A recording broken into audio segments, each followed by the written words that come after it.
Okay, guys, my hot chocolate's done here. I'm sitting here listening to rain hit above me, and I'm dry as I've ever been. I got a little damp earlier, setting the tarp up, walking around getting firewood. Just had a little drizzle on me, but it's mainly from sweat. But I'm completely dried out now, just because this little bitty fire that's maybe 6 inches across.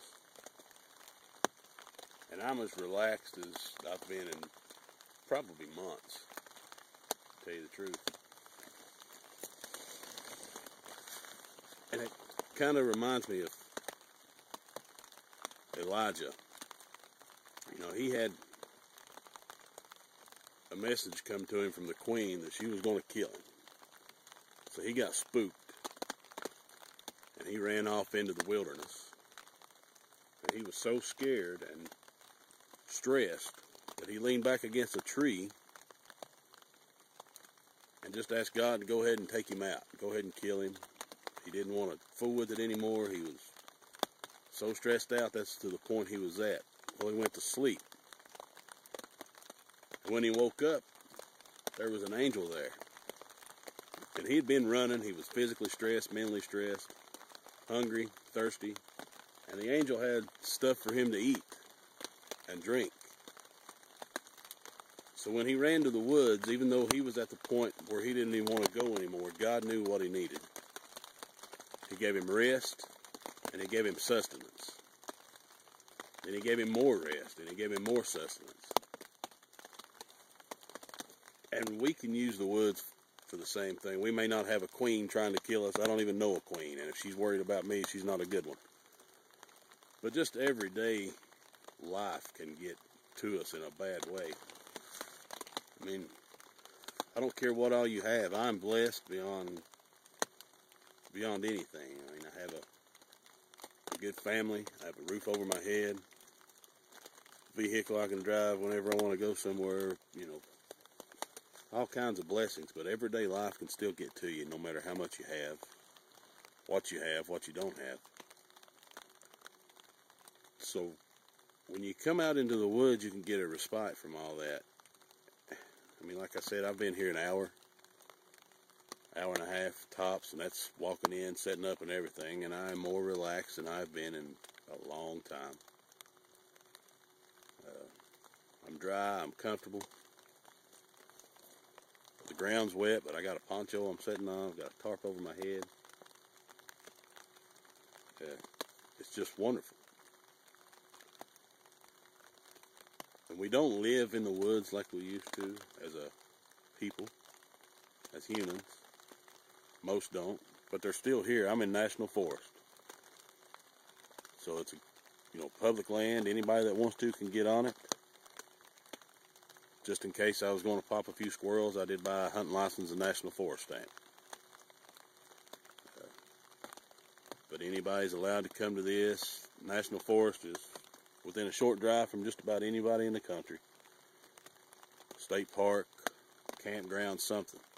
So use those to your advantage. And it does make a world of difference. You know, the woods are used for a lot of things. Bushcraft, hunting. But this is, I mean, whatever you're using it for, it can recharge you and rejuvenate you. And just take away a lot of the stress that everybody gets every day.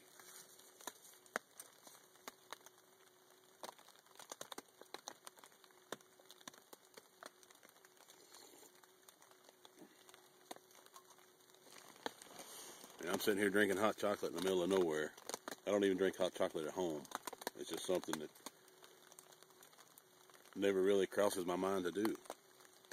We can get so busy and so in routines that we can't even stop to enjoy hot chocolate. Something as simple as that. But coming out in the woods gives you time to do things like that. It gives you time to think. And that's why, you know,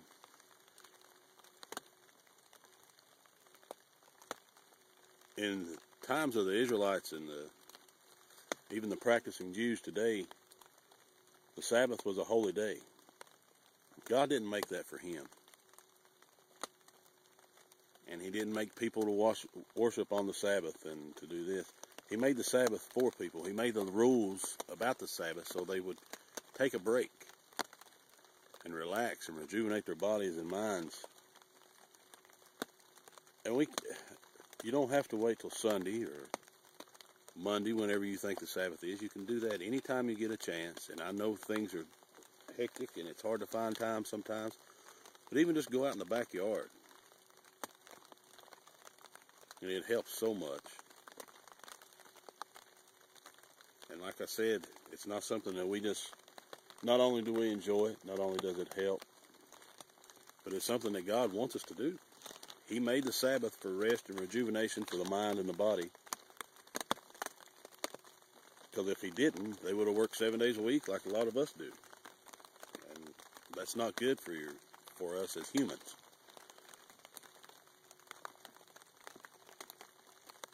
And I know I'm smoking you out right now, but that'll catch back up in a minute. But I just wanted to have that little talk about, getting out and enjoying the natural things that we have that are free, easy to get to, and help a whole lot. And they are. A lot of people might not think so, but it is part of God's plan for his people and children to have rest and rejuvenate themselves. And if you look at a lot of vacation destinations, as far as Dollywood, Disney World, whatever, you get so stressed out about the money you're spending and the time that you put into it that it's not really a vacation at all. It's more of a headache than it is fun. How many times have you went somewhere for 3 or 4 days or even longer and you just couldn't wait to get back home? But this is free, no planning. I threw my backpack and my gun in the car and I come out here. It's about a 20-minute drive from my house. Short walk in. And it's just well worth it. Put the time into it. Do it by yourself. Do it with your family. It's important to do things with your family. If you got kids, get them out and do stuff like this. Very important, in my opinion. Because one day they're going to be adults and they're going to have families and jobs and bills, and they're going to need to know a way to get away from it for a while.